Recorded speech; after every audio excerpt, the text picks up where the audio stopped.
So I have fallen into a trap of perfectionism once more, and that's why you haven't heard from me.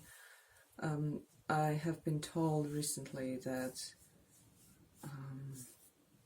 I seem more confident on my new videos and than I used to when I first started, and I completely don't feel that being the case. I feel like every time I start after a break, it's a moment of readjustment, and even this just takes few um, few few swear words before I actually begin to say anything, and I have no idea what I was going to talk about today because I decided, with me it's one way or another.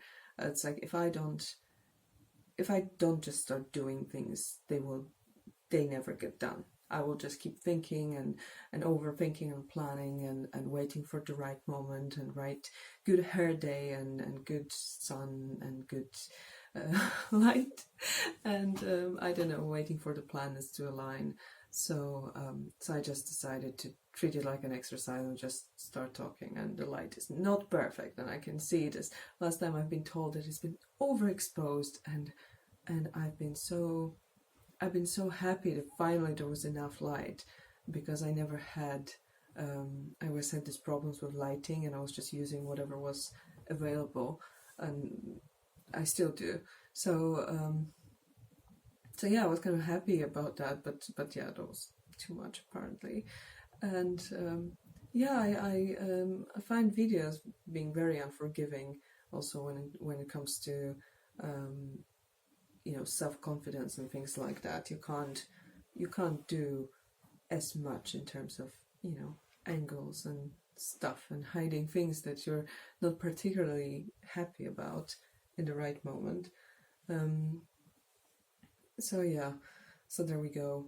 And as usual, I feel like, oh, that's gonna be another video of me saying what I'm gonna say in the next video. That's kind of my marketing strategy. I'll just keep you, you know, keep you in anticipation for for the show to begin, and it just never does, and that will be going on for years. Um, but yeah, recently I've been also told that actually some people would like to listen to me even if I read a phone book, so I guess it doesn't matter that much. Um, I have a squeaky bed. I don't know how it happened, but it keeps squeaking now. So, um, sorry for interruption, and I have my dog here too, so just in case he decides to make some strange noises, that's not me. That is the dog. And I was gonna go for a run now before the sunset. I might be a little late. I hate being late for sunsets. This is the most horrible thing. Which, well, I can think of a few more horrible things than being late for sunset. But I try to, when it's possible, I try to be aware of the time when the sun sets, and to hopefully chase it and watch it like a show. And I'm always aware where is the best sunset spot. And actually, well, yeah, it's a good view from my room. Now the sun has, I mean, not the sun, but we have moved a bit, um, so yeah, the view is a bit obscured by the trees, and that's why I like going for a run at this time, so I can, adapt. So what's the wisdom for today? I always say that if even if your day is a complete disaster, if you manage to see the sunset, it has not been lost. So that's one of the rules I try to live by. Generally, I find it very interesting to be aware of the sunrise and sunset. It kind of gives the day a structure that is one of the things that can give the day a structure that I think we're not always aware of. So I try to, it kind of just disappears in the noise of the day and things to do, and I try to make myself aware of that and kind of work with that. I also have found recently that I have become a very morning creature now, which is strange, because if you watch my previous video, if you watch, like I always said I was a night creature always, and my creativity would kind of slowly awaken as the day would progress, and pretty much I would be useless most of the day, and then well, yeah, when it comes to like brain activity, when it comes to creativity, when it comes to being really involved and present and productive, that would come later in the day, and like from 6 p.m. onwards, and then if I caught it in the right moment, I could go on till very late, early hours. And I'm not sure what happened exactly. I decided that I need to start getting up earlier, and so now I'm not only catching the sunsets, but I'm also catching the sunrise, and I'm very upset if I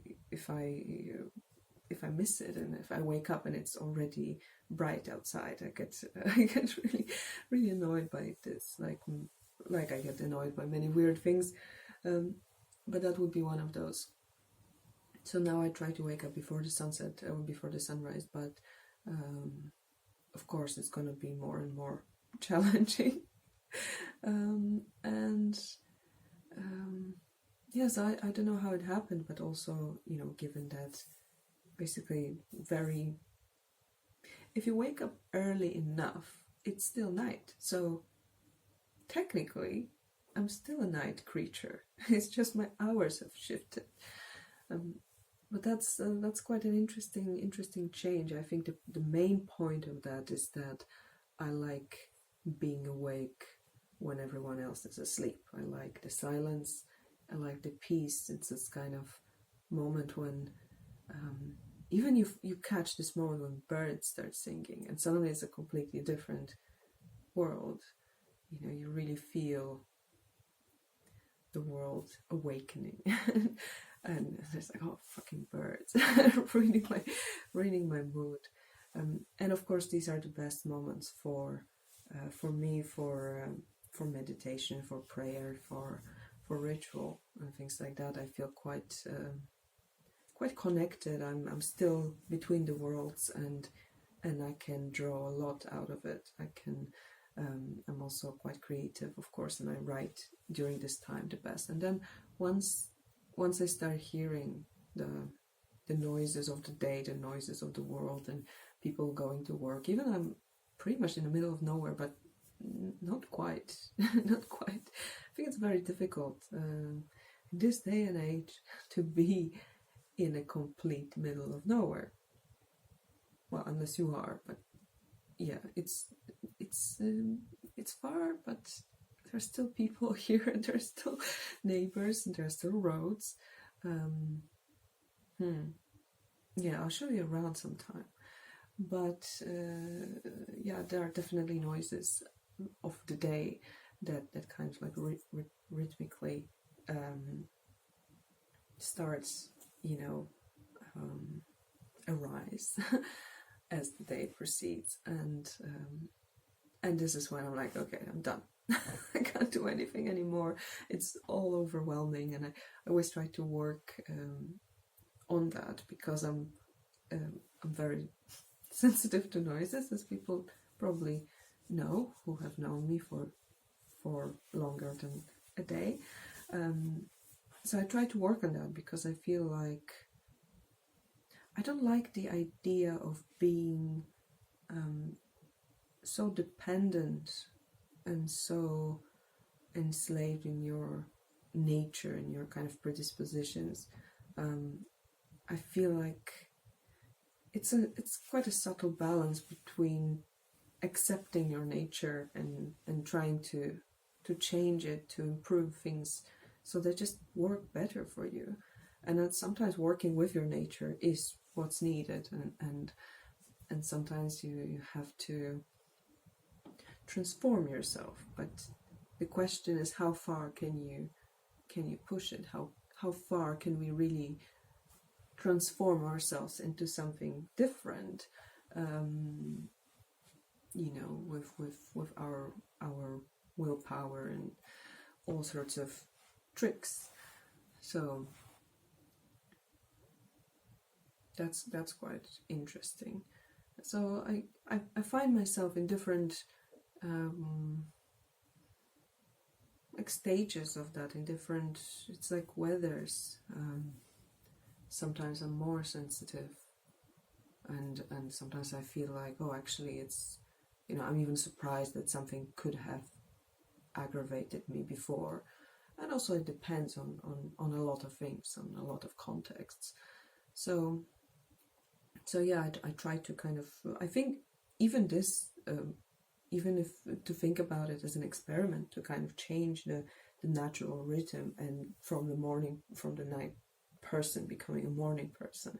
It's like, you know, suddenly everything, you know, the whole rhythm of the day, the whole meaning of times of day changes for you. I find it quite interesting. So yeah, of course I wanted to talk about something different, but words just come out. And it's getting darker, and I'm wondering what's going to happen. Am I going to go for a run, or is it a day off for me today? And of course, days off are not permitted. I have actually started running again. Have I mentioned? I have started running again, and it's quite a big deal. It's quite a big deal for me, because it's been probably years since I've been properly running. I used to run a lot. Running has definitely helped some difficult times in my life, and it was one of these things that I never thought I could do. And that's another reason why it was important, because it seemed so surreal for me to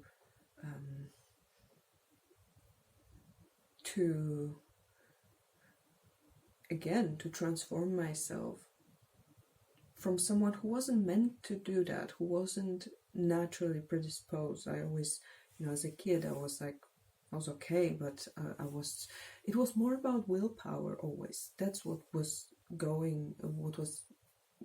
getting me through these moments when I suddenly was, you know, I was also quite competitive, I think. So in these moments when it was a question of competition, I could kind of find more energy and you know, and suddenly run faster or longer.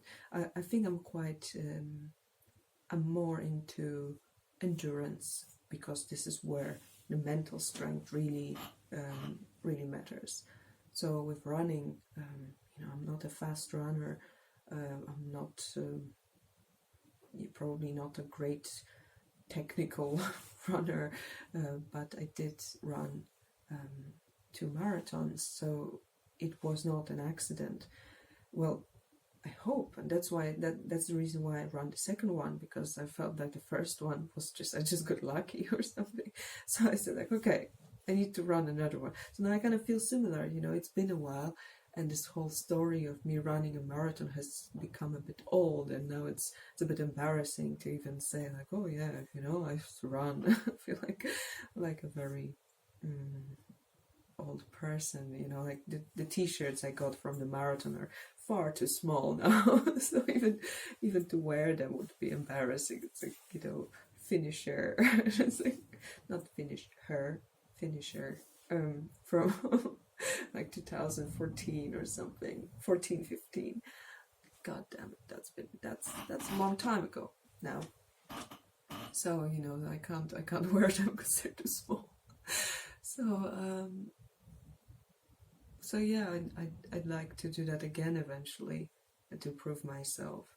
But there was a moment when just I would just catch some small annoying injury, and little things would hurt, and I just couldn't quite run through them. My dog is very moved by my story. So sooner or later I would just stop. I would start again, and then get discouraged by this inconvenient body reactions, and just get annoyed with my body not collaborating. That I think that's also, that would lead me to a lot of these thoughts about my body, and how my relationship with my body, and how I wanted to do certain things, and it would just not work with me, and I could not find a way to overcome these obstacles. And these were never ever big things. They were just like little things that I couldn't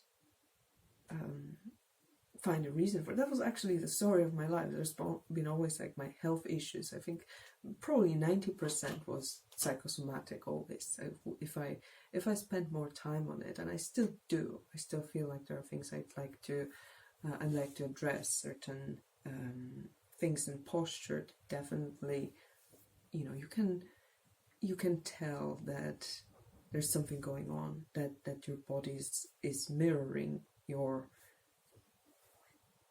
soul. And all these things, they have a part in the story. Like, for example, the fact that I stopped dancing, that I wanted to be a dancer, and then I would meet, I would progress to a certain level, and then I could not do this one thing, and that would completely discourage me, and I would see myself as this crippled person, which of course isn't true, but it is quite amazing how different it can be. And so there's this horrible, strained relationship with your body when you feel so dramatically limited. And I know it might sound very self-indulging, very perhaps vain, even perhaps over dramatic, but I think this is not just my reality. I think a lot of people can relate to it. It's because I'm not like thinking about all these people who have real problems, kind of thing. And I try to be as grateful as I can. Actually, one reason, one thing that was kept me going during the marathon training was thinking that I'm not just running for myself, but I'm running for all the people who can't run. And I often think about these things this way. Like when I don't want to do something, or when I have to force myself to do some chore or whatever, I'm trying to think that I'm doing this in the name of people who can't. Like, this is a privilege, to be, to clean the house. It's a privilege because some people don't have a house, and it might sound simple, cheesy, but it's true, and it helps. And it's pathetic, really, but sometimes it gives you perspective.